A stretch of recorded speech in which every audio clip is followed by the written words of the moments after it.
ديابلو حبيبي، تحب الجزر؟ يقول يحب الجزر ويحبني بعد. أنا بعد أحبك وايد وايد وايد وايد. ديابلو سلكت لك جزر.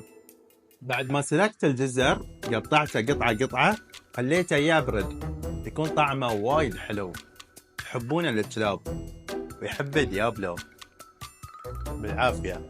الجزر وحتى أوراقه آمن مفيد جدا للكلاب، وله فوائد غذائية وصحية كثيرة.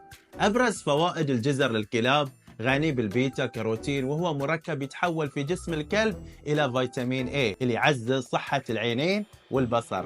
ويحتوي على البوتاسيوم، عنصر أساسي لصحة الأعصاب وتنظيم نبض القلب وتحفيز نشاط الدماغ والأعصاب.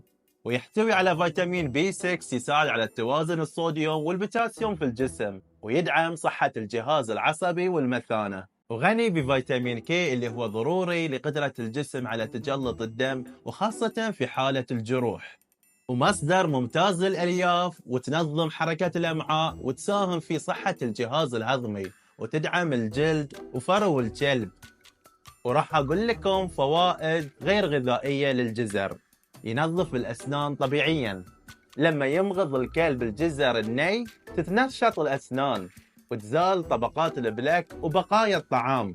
يريح الجراء الصغيرة، الكلاب الصغيرة يريحهم الجزر وقت التسنين، خصوصاً إذا كان الجزر بارد، يبرد اللثة ويخفف الألم. وبديل آمن وصحي للألعاب المضغ البلاستيكية، اقتصادي طبيعي وما في أي مواد ضارة.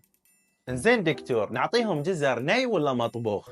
أيهما الأفضل؟ الجزر مفيد سواء ني أو مطبوخ، لكن من ناحية السلامة الجزر المطبوخ أفضل، لأنه طري وأسهل للمضغ ويقلل خطر الاختناق، وخصوصا عند الكلاب الصغيرة واللي تبلع بسرعة. أما من ناحية الهضم والامتصاص الفيتامينات الجزر المطبوخ أفضل، لأن الطهي يكسر جدار السليلوز اللي يصعب على الكلاب هضمه. إذا أعطيت الكلب جزر ني، مع أني ما أنصح تعطيه ني، بس يفضل يكون مقطع لحجم مناسب على حسب حجم الكلب. كل ما كان الكلب أصغر عطى قطعة أصغر.